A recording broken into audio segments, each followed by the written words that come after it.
Zion fair worship centre ഒരുക്കുന്ന verse of fair പ്രോഗ്രാമിലേക്ക് എല്ലാ മാന്യപ്രേക്ഷകർക്കും കർത്താവ് യേശുവിനകത്തുള്ള സ്നേഹം തന്നെ അറിയിക്കുന്നു. ദൈവത്തിന്റെ വചനം പറയുന്നു, അവൻ ബലവും ശക്തിയും പകരുന്ന ദൈവം, ആശ്വാസങ്ങളുടെ ദൈവം. ഇന്ന് പകൽ നിങ്ങൾ ആശ്വാസമില്ലാത്ത വിഷയങ്ങൾ, നിങ്ങൾക്ക് ശക്തിയും ബലവും ചോർന്നു പോകുന്ന വിഷയങ്ങളുടെ മധ്യത്തിൽ ദൈവം തീർച്ചയായിട്ടും നിങ്ങളോട് സംസാരിക്കും. കർത്താവിൻ്റെ അഭിഷേക്തൻ പാസ്റ്റർ ജസ്റ്റിൻ ജോസഫ് നിങ്ങൾക്കായി സംസാരിക്കുന്നു. തീർച്ചയായിട്ടും ഈ വചനം നിങ്ങളെ ജീവിപ്പിക്കും, ബലവും ശക്തിയും പകർന്നു വരുന്ന ദിവസങ്ങളിൽ നിങ്ങളെ ബലപ്പെടുത്തുന്ന, ശക്തിപ്പെടുത്തുന്ന, അനുഗ്രഹിക്കപ്പെട്ട വചനങ്ങൾ നിങ്ങൾക്ക് അനുഗ്രഹമായി നിങ്ങൾ തീർച്ചയായിട്ടും വിശ്വസിക്കുന്നു. കർത്താവ് നിങ്ങളെല്ലാവരും അനുഗ്രഹിക്കുമാറാകട്ടെ. വേഴ്സപ്പുള്ളവരെയും സ്വാഗതം ചെയ്യുന്നു. പരിശുദ്ധാത്മാവിൻ്റെ നല്ല കരം ഇന്ന് നമ്മോട് കൂടെ ഇറങ്ങി വരാൻ പോവുകയാണ്. പ്രാർത്ഥിക്കുന്ന ഭക്തന്റെ പ്രാർത്ഥനയ്ക്ക് അടുത്ത് യേശു കൂടെ എന്നും ഉണ്ടായിരിക്കും. അവൻ യേശുവോട് എന്ത് ചോദിക്കുന്നോ അതെല്ലാം ദൈവം സാധിപ്പിച്ചു കൊടുക്കും.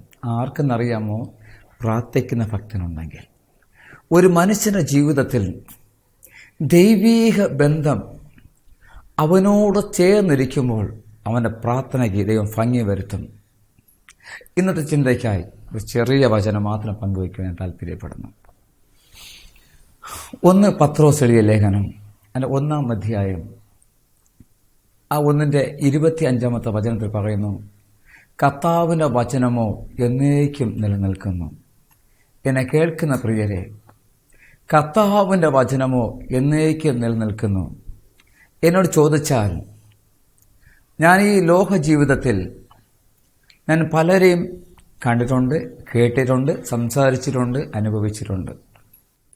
അവരോട് ചോദിക്കുമ്പോൾ, ഓരോ അനുഭവം ചോദിക്കുമ്പോൾ എല്ലാ തോൽവിയെക്കുറിച്ച് അവർ പറഞ്ഞുകൊണ്ടേയിരിക്കും. തോറ്റുപോയ അനുഭവം, പരാജയപ്പെട്ടു പോയ അനുഭവം. നല്ല കാര്യങ്ങൾ പറയുവാൻ ചുരുക്കം പേര് മാത്രമേ ഉള്ളൂ. എന്നാൽ തോൽവിയെക്കുറിച്ച് പറയുവാൻ ഒത്തിരി വിഷയങ്ങൾ. ഏത് ഒരു വീട്ടിൽ പോയാൽ ഒരു ആൻറ്റിയോ ഒരു അമ്മച്ചിയോ ആരെയും കണ്ട് ചോദിച്ചാൽ അവർ തൻ്റെ പരാജയത്തിന് കഥ, പ്രത്യേകിച്ച് പ്രാർത്ഥിക്കുന്ന ദൈവദാസന്മാരാണെങ്കിൽ അവർ തുറന്നു പറയും കാര്യങ്ങളൊക്കെയും.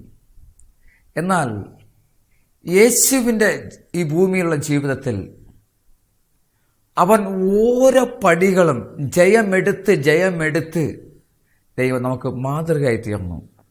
നമ്മുടെ ജീവിതത്തിലും നമ്മുടെ പ്രാർത്ഥനയിലും നാം തോൽവി ഉള്ളവരെ കണ്ട് പിൻപറ്റാനല്ല, ജയിച്ച യേശുവെ പിന്തുടരുക. വചനം പറയുന്നു, യേശുവിൻ്റെ വചനമോ അത് എന്നേക്കും നിലനിൽക്കുന്നു. നമ്മുടെ ജീവിതത്തിൽ 1000 കൂട്ടം തോൽവികൾ വരാം. നമ്മുടെ ജീവിതത്തിൽ മുൻപോട്ട് വിടത്തില്ലെന്ന് പറഞ്ഞുകൊണ്ട്, ഞാൻ അതിനെ തകർക്കുമെന്ന് പറഞ്ഞുകൊണ്ട് വെല്ലുവിളികൾ 1000 വരാം. എന്നാൽ ദൈവവചനം ആർ മുറുകെ പിടിക്കുന്നോ അവരെ തകർക്കുവാൻ ആർക്കും കഴിയത്തില്ല.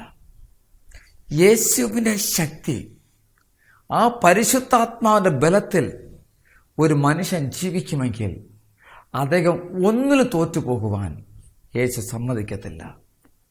അതുകൊണ്ട് ആ വചനം പറയുന്നു, കർത്താവിൻ്റെ വചനമോ അത് എന്നേക്കും നിലനിൽക്കും. ഒരു പ്രാവശ്യം പത്രോസിന്റെ ജീവിതത്തിൽ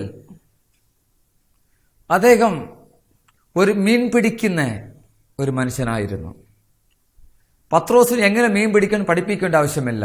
കാരണം അദ്ദേഹം ജനിച്ചു വീഴുന്നതും വളർന്ന എല്ലാം കടലുമായി അല്ലെങ്കിൽ മീൻപിടുത്തവുമായി ബന്ധത്തിലായിരുന്നു.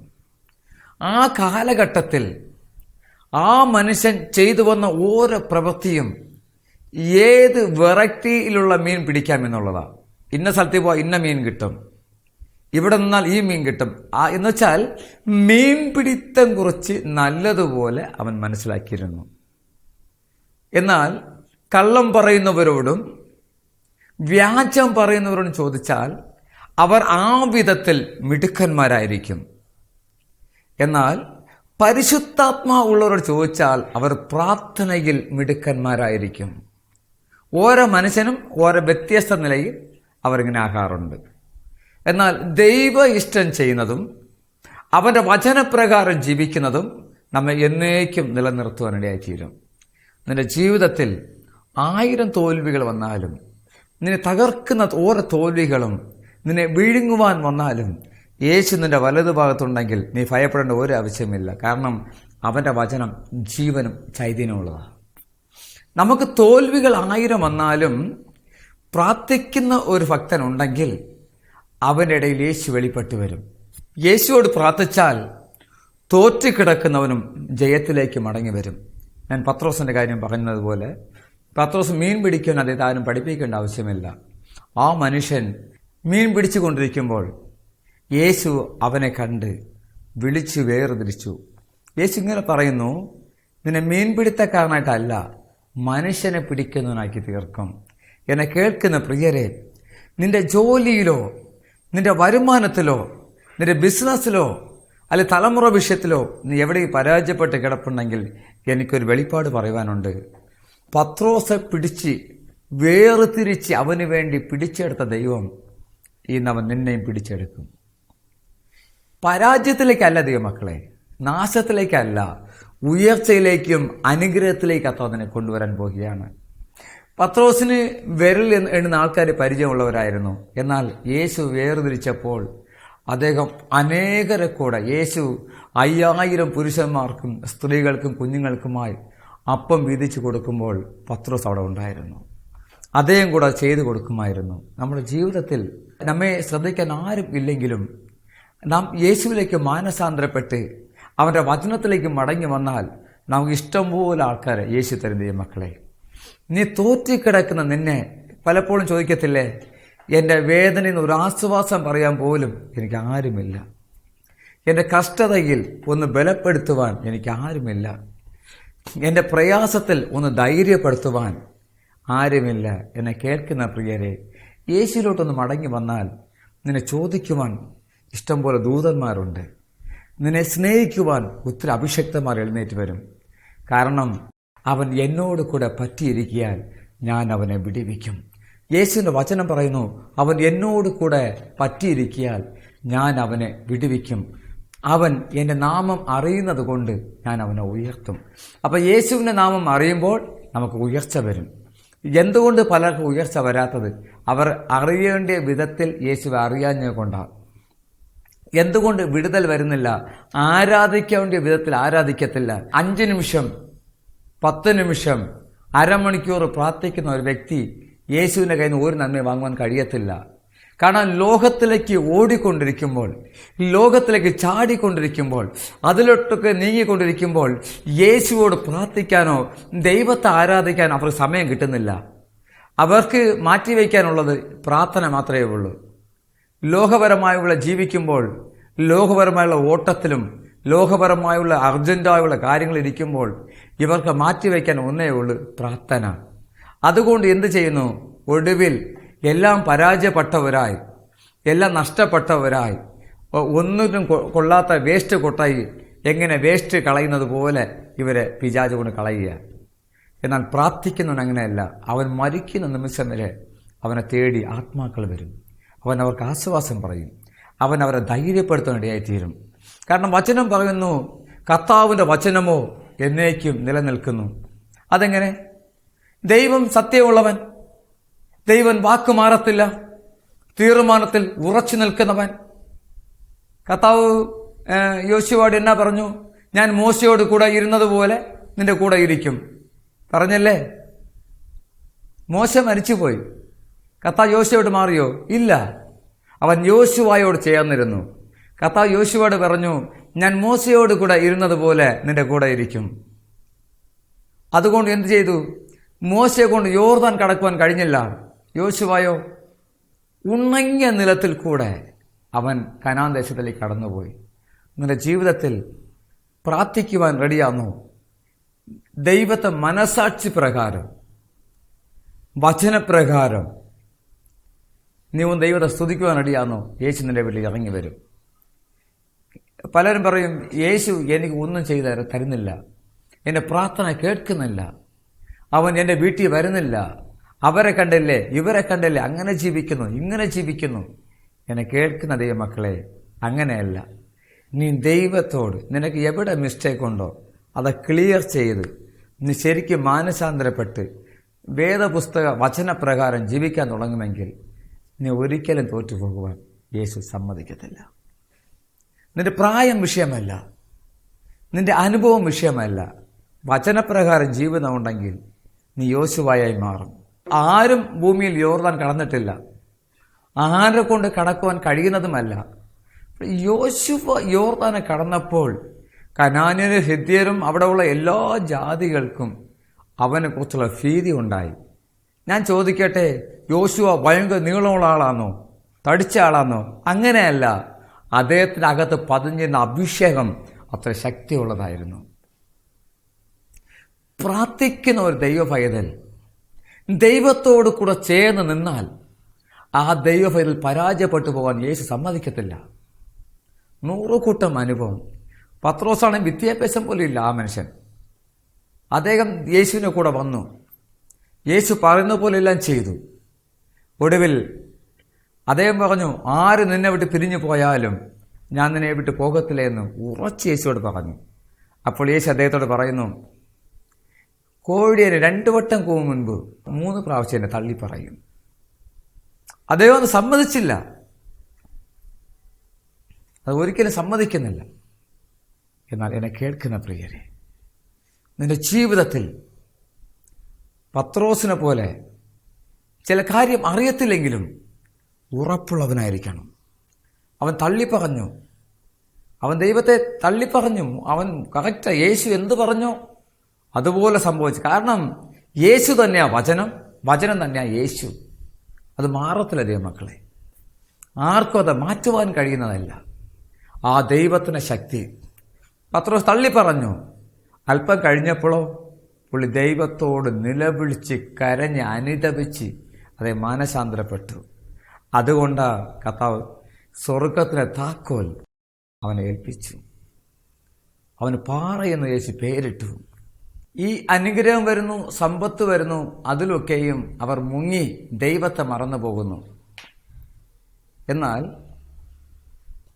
യോഹന്നാൻ സുവിശേഷം 1 യോഹന്നാൻ 2:15 മുതൽ വായിക്കുമ്പോൾ അവിടെ കൊടുത്തിരിക്കുന്നു, ഈ ലോകത്തെയും ഈ ലോകത്തിലുള്ളതിനെ സ്നേഹിക്കരുത്. ഒരു മനുഷ്യൻ ലോകത്തെ സ്നേഹിക്കുന്നു എങ്കിൽ പിതാവിന്റെ സ്നേഹം ഇല്ല. അപ്പൊ അങ്ങനെയാണെങ്കിൽ ഈ അനുഗ്രഹത്തിന്റെ വചനം പറയുന്നവർ എവിടെ പിടിച്ചു നിൽക്കും? ലോകത്തെയും ലോകത്തുള്ളതിനെ സ്നേഹിക്കരുത്. ഒരു മനുഷ്യൻ ലോകത്തെ സ്നേഹിക്കുന്നുവെങ്കിൽ അവൻ എങ്ങനെ പിതാവിന്റെ സ്നേഹം ഉണ്ടാകും? അപ്പോൾ ലോകസ്നേഹം നമ്മെ മൂടിക്കഴിഞ്ഞാൽ ദൈവത്തെ അവിടെ കിട്ടത്തില്ല. വചനപ്രകാരം ജീവിക്കാൻ തുടങ്ങണം. സ്വർഗത്തിൽ പോകാൻ താല്പര്യപ്പെടുന്ന ഒരു ദൈവ പൈതൽ, ചിലപ്പോൾ അമ്മച്ചിയായിരിക്കാം, അപ്പച്ചനായിരിക്കാം, സഹോദരങ്ങളായിരിക്കാം, ആരുമായിക്കോട്ടെ, സ്വർഗത്തിൽ പോകാൻ താല്പര്യമുണ്ടോ? വചനപ്രകാരം ജീവിക്കണം. വചനപ്രകാരം ജീവിക്കാത്ത മനുഷ്യൻ സ്വർഗത്തിൽ പോകാൻ പറ്റത്തില്ല. ഇപ്പൊ ചിലർ പറയും വചനപ്രകാരം ജീവിക്കാൻ ആരെ കൊണ്ട് പറ്റും? എല്ലാരെ കൊണ്ടും പറ്റും. വചനപ്രകാരം ജീവിക്കാൻ ഒരു പ്രയാസമില്ല, സുഖമായിട്ട് ജീവിക്കാൻ പറ്റും. യേശു നല്ല ദൈവം, യേശു മാറാത്ത ദൈവം, നമ്മെ തള്ളിക്കളയുന്നവനല്ല, മാർബോട് ചേർത്തണയ്ക്കുന്ന ദൈവമാണ്. അവൻ അത്ഭുതം പ്രവർത്തിക്കും. എന്നാൽ പത്രോസിന് ഓരോ പ്രസംഗവും അനന്യാസയോടും സബേറയോടും പറയുമ്പോൾ അവൻ്റെ വായിന്ന് വന്ന വചനത്തെ ശക്തി എന്ന് പറയുന്നത് വളരെ ബലമായിരുന്നു ദൈവമക്കളെ. അവൻ്റെ വാക്കിന് അല്ലെ അവൻ്റെ വായിൽ നിന്ന് വചനത്തിന് മുൻപിൽ നിലത്തിൽ വീണ് അവർ മരിക്കാൻ തുടങ്ങുന്നു. ഭർത്താവ് മരിച്ചു, കൊണ്ട് അടക്കം കഴിഞ്ഞിച്ച് വന്നു, ഭാര്യ വരുന്നു, അവളോട് ചോദിക്കുന്നു, അവളെ താഴെ വീണ് മരിക്കുന്നു. ഞാൻ കാര്യം ചോദിക്കട്ടെ, അവർ അധികാരത്തിൻ്റെ ശുശ്രൂഷ ചെയ്തു. വചനം പറയുന്നു, കർത്താവിൻ്റെ വചനമോ എന്നേക്കും നിലനിൽക്കും. എന്നെ കേൾക്കുന്ന പ്രിയരെ, കർത്താവിൻ്റെ വചനം അതെന്നും നിലനിൽക്കും.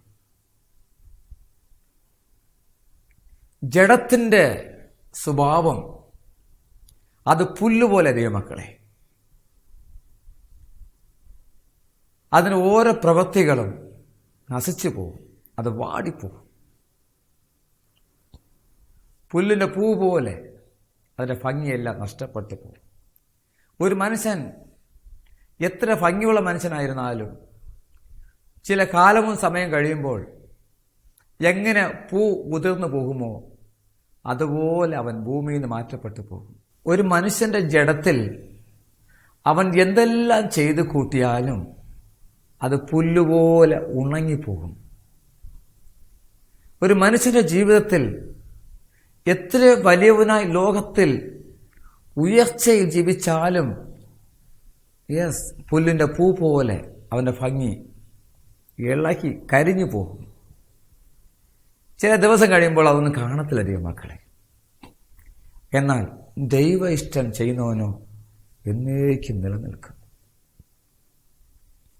ദൈവ ഇഷ്ടം എന്താ? ദൈവ ഇഷ്ടം 1 സങ്കീർത്തനം വായിച്ചാൽ മതി. അതാ ദൈവ ഇഷ്ടം. രാവും പകലും ധ്യാനിക്കുന്നവനായിരിക്കണം. ദുഷ്ടന്മാരുമായിട്ട് ഒരു ബന്ധം ഉണ്ടാകരുത്. അവൻ ആറ്റരുകത്ത് നടപ്പെട്ട വൃക്ഷം പോലെ അവനായിത്തീരും. ഒന്നുമില്ല, ദൈവത്തെ സ്തുതി കൊടുക്കുന്നത് കൊണ്ടാണ്. വലിയ കഷ്ടപ്പാടൊന്നുമില്ല വചനം മുറുകെ പിടിക്കാൻ. 4-5 മണിക്കൂർ പ്രാർത്ഥിച്ച് ദൈവത്തോട് കൂടെ ചേർന്ന് നിന്നാൽ ഒരു നന്മയും കുറവ് വരത്തിലധികം മക്കളെ. പ്രാർത്ഥിക്കുന്ന ഒരു ദൈവ പൈതൽ ഒരിക്കലും പരാജയപ്പെട്ടു പോകുവാൻ യേശു സമ്മതിക്കത്തില്ല. അതുകൊണ്ട് മത്തായി സുവിശേഷം 4:4 പറയുന്നു, മനുഷ്യൻ ജീവിക്കുന്നത് അപ്പം കൊണ്ട് മാത്രമല്ല, അവന്റെ വായിൽ കൂടി വരുന്ന ഓരോ വചനം കൊണ്ട് ജീവിക്കും.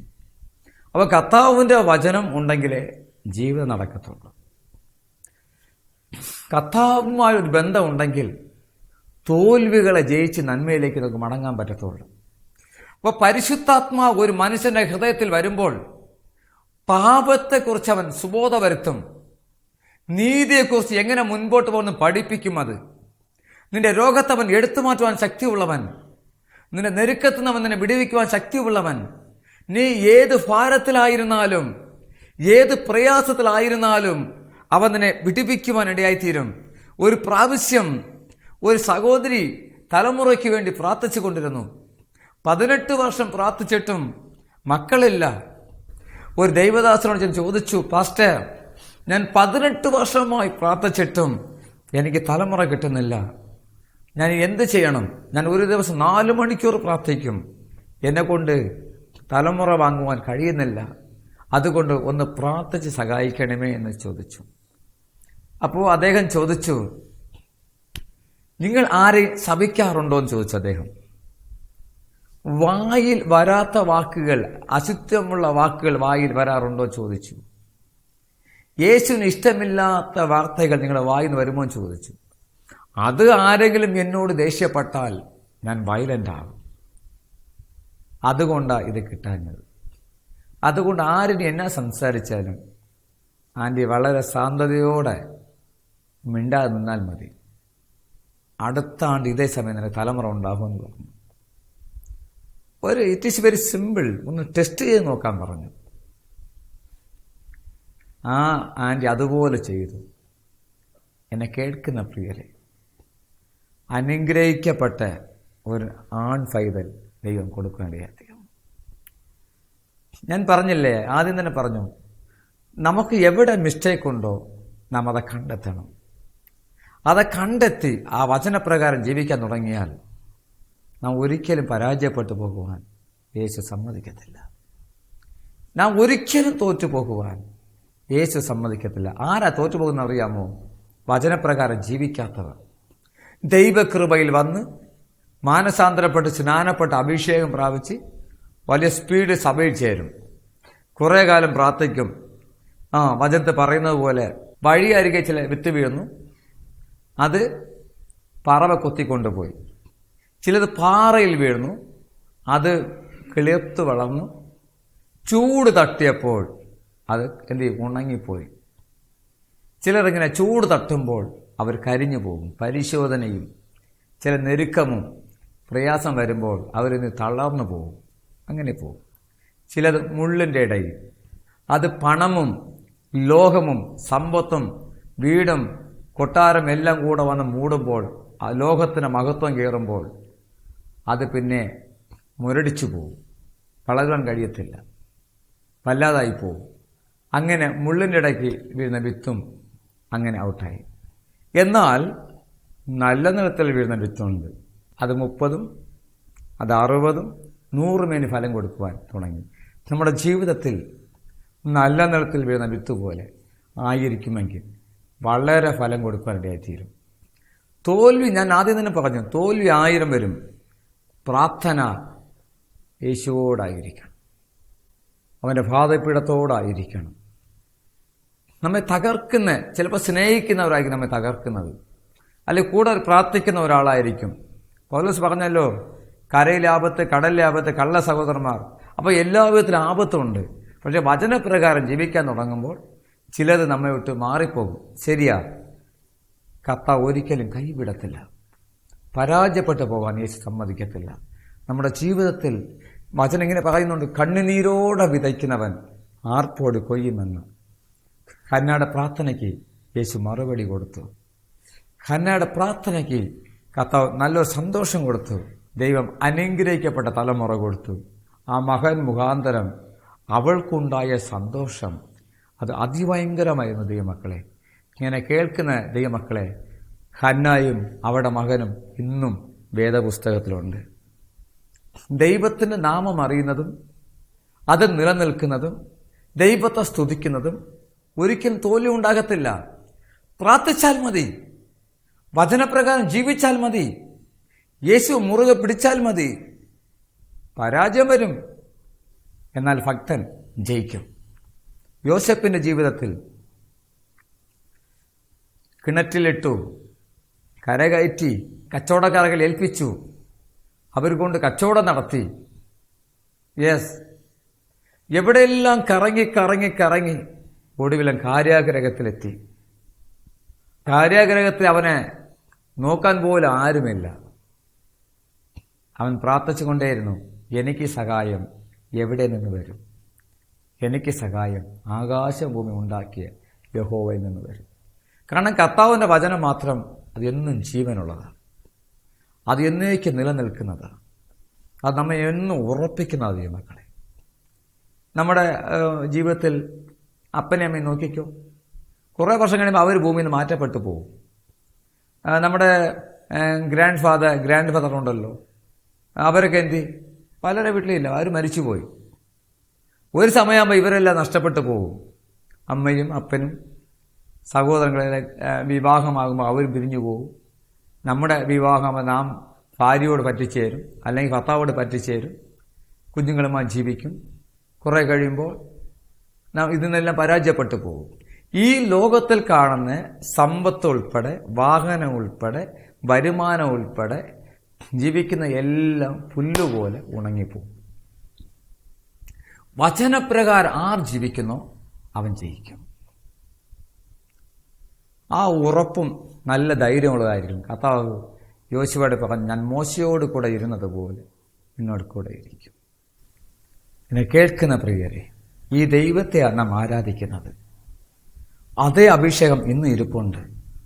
നീ ദൈവത്തോട് നിലവിളിച്ച് പ്രാർത്ഥിച്ചാൽ നിന്നെ തേടി വരും. തലമുറ ഇല്ലെങ്കിൽ ദൈവത്തോട് പ്രാർത്ഥിച്ച് യേശു നിനക്ക് തരും.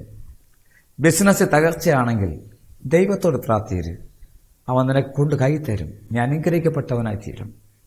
അവൻ അബ്രഹാം അനുഗ്രഹിച്ചു, യാക്കോബ് അനുഗ്രഹിച്ചു, യോസേപ്പ് അനുഗ്രഹിച്ചു. ആ ദൈവം നമ്മെ ഒരിക്കലും കൈവിടത്തിലധികം. മക്കളെ, പ്രാർത്ഥിക്കുന്നവരായിരിക്കണം, ദൈവിക ബന്ധമുള്ളവരായിരിക്കണം. കർത്താവിൻ്റെ വചനമോ അത് എന്നേക്കും നിലനിൽക്കുന്നു. നമ്മുടെ ജീവിതത്തിൽ തോൽവി കണ്ട് ഭയന്നു പോകാനല്ല, പരാജയങ്ങൾ കണ്ട് തോറ്റുപോകാനല്ല, വചനം മുറുകെ പിടിക്കുന്നവൻ യോബിൻ്റെ ജീവിതത്തിൽ തൻ്റെ തോൽവിയിലും നഷ്ടത്തിലും കഷ്ടതയിലും നിന്ദയിലും പരിഹാസത്തിലും അദ്ദേഹം ദൈവത്തെ മുറുകെ പിടിച്ചവനായിരുന്നു. ദൈവം അവനെ അനുഗ്രഹിക്കുവാൻ തുടങ്ങി. നമ്മുടെ കണ്ണുകൾക്ക് മുൻപ് നമ്മുടെ പിതാക്കന്മാരെ മാനിച്ച ദൈവത്തെയാണ് നാം സ്തുതിക്കുന്നത്. അതുകൊണ്ട് അവൻ്റെ വചനം മുറുകെ പിടിച്ചാൽ അറിയാത്ത വഴികൾ നിന്നെ തേടി വരും. ചിന്തിക്കാത്ത മേഖലയിൽ നിന്ന് നിനക്ക് വേണ്ടി അവൻ നല്ല ഉറവുകൾ തുറന്നു തരും. കണ്ണിനെ ഉണ്ടാക്കിയവൻ കാണാതിരിക്കുമോ? ചെവിയെ നട്ടവൻ കേൾക്കാതിരിക്കുമോ? മനുഷ്യൻ ജീവിക്കുന്ന അപ്പം കൊണ്ട് മാത്രമല്ല, അവൻ്റെ വായിൽ കൂടി വരുന്ന ഓരോ വചനവും നമ്മെ ബലപ്പെടുത്തുവാനിടയെത്തി. നമ്മുടെ ജീവിതത്തിൽ പ്രാർത്ഥനയിൽ ഉറപ്പുള്ളവരായിരിക്കണം. എത്ര പ്രായമായാലും, ഏത് രോഗിയായിരുന്നാലും, ഏത് കടഭാരമായിരുന്നാലും ഇത് വിടുവിക്കുവാൻ ശക്തിയുള്ള ദൈവത്തെയാണ് നാം സ്തുതിച്ചുകൊണ്ടിരിക്കുന്നത്. അതുകൊണ്ട് അവൻ്റെ അത്ഭുത പ്രകാശത്തിലേക്ക് മടങ്ങി വരണമേ എന്ന് ഞാൻ ആത്മാവ് ഓർപ്പിക്കുകയാണ്. മറന്നു പോകരുത് അവൻ്റെ വചനം, കർത്താവിൻ്റെ വചനമോ അത് എന്നേക്കും നിലനിൽക്കും. ഞാൻ നിങ്ങൾക്ക് വേണ്ടി പ്രാർത്ഥിക്കുവാൻ താല്പര്യപ്പെടുന്നു. നമ്മുടെ കണ്ണുകൾ ഒരുമിച്ച് അടച്ചാൽ ഒരുമിച്ച് പ്രാർത്ഥിക്കാം. ഒരുമിച്ച് അത്ഭുതം, അടയാളം നമ്മെ തേടി വരും. പ്രാർത്ഥിക്കാം. പ്രിയ പിതാവേ, അങ്ങേ സ്തുതിക്കുന്നു, വാഴ്ത്തുന്നു, മഹത്വപ്പെടുത്തുന്നു.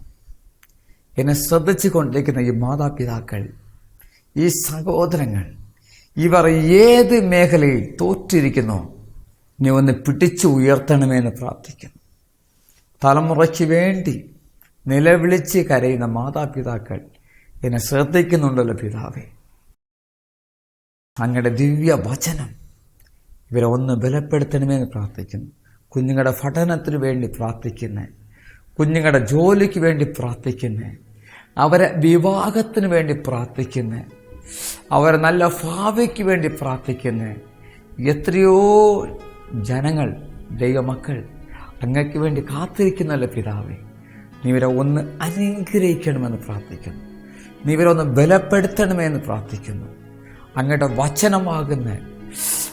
വചനമാകുന്ന കർത്താവ്, ഈ വാൾ, ഈ തീ, ആ ചുറ്റിയെ കൊണ്ട് ഏത് മാറ്റണമോ എടുത്തു മാറ്റി, ശുദ്ധീകരിക്കാനുള്ള ശുദ്ധീകരിച്ച്, ചെയ്യുവാനുള്ള ചെയ്ത് ഇവരെ ഭംഗിയാക്കണമെന്ന് പ്രാർത്ഥിക്കുന്നു.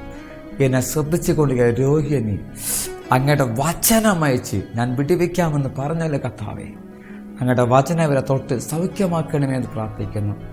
മനസ്സിൻ്റെ പ്രയാസം, മാനസികമായി ഡിപ്രഷനുമായി ആയിരിക്കുന്ന കുടുംബങ്ങൾ യേശുവിന്റെ രക്തം ഇറങ്ങി വരട്ടെ, അങ്ങയുടെ വചനം ഇറങ്ങി വരട്ടെ.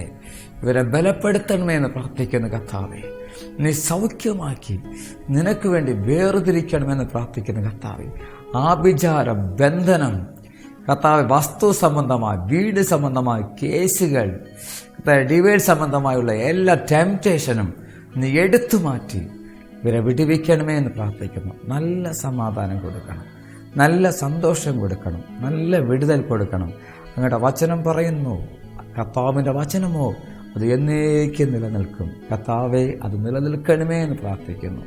നിന്റെ മക്കൾക്ക് അത് എന്നും അനുകൂലമായി, അനുഗ്രഹമായി തീരട്ടെ എന്ന് പ്രാർത്ഥിക്കുന്നു. പ്രാർത്ഥന കേട്ടതിനായി സ്തോത്രം ചെയ്യുന്നു. യേശുവിൻ നാമത്തിൽ പിതാവേ, ആമേൻ. Thank you Jesus. എന്നെ കേൾക്കുന്ന പ്രിയ ദൈവമക്കളെ, കർത്താവിൻ്റെ വചനം അത് എന്നേക്കും നിലനിൽക്കും, നമ്മെ ഒരിക്കലും കൈവിടത്തില്ല. നിങ്ങൾ അവൻ്റെ വചനത്തിൽ മുറുകെ പിടിച്ചുകൊണ്ട് മുൻപോട്ട് പോകുമെങ്കിൽ ഒരു പത്രോസിനെ പോലെ, ഒരു യോസേപ്പിനെ പോലെ ഇങ്ങനെ ഉയർത്തുവാനിടയായിത്തീരും. കർത്താവ് നിങ്ങളെ അനുഗ്രഹിക്കട്ടെ. God bless you. ബൈ. ഈ വചനം നിങ്ങളെ വളരെ അനുഗ്രഹമായി ദൈവാത്മാങ്ങൾ തൊട്ട്, വചനത്തിലൂടെ തൊട്ട് നിങ്ങൾ വിശ്വസിക്കുന്നു. നിങ്ങളുടെ പ്രാർത്ഥന വിഷയങ്ങളും നിർദ്ദേശങ്ങളും നിങ്ങളുടെ അഭിപ്രായങ്ങളും നിങ്ങൾ എഴുതി അറിയിക്കുക, അല്ലെങ്കിൽ ഈ നമ്പറുകളിൽ വിളിച്ച് ഞങ്ങളെ അറിയിക്കുക. ജിമെയിലിൽ കൂടെയും ഞങ്ങളെ അറിയിക്കാനുള്ള അവസരമുണ്ട്. ഞങ്ങൾ നിങ്ങൾക്ക് വേണ്ടി എപ്പോഴും പ്രാർത്ഥനയോടുകൂടെ കാത്തിരിക്കുന്ന ഈ മക്കളെ ഞങ്ങളെന്നും നിങ്ങളെ അനുഗ്രഹിക്കട്ടെ. ഞങ്ങളുടെ മേൽവിലാസം Zion fire ministry, college road, Pathanamthitta, number 9645102121 9387948179. ഞങ്ങളുടെ ജിമെയിൽ firegardenpta@gmail.com.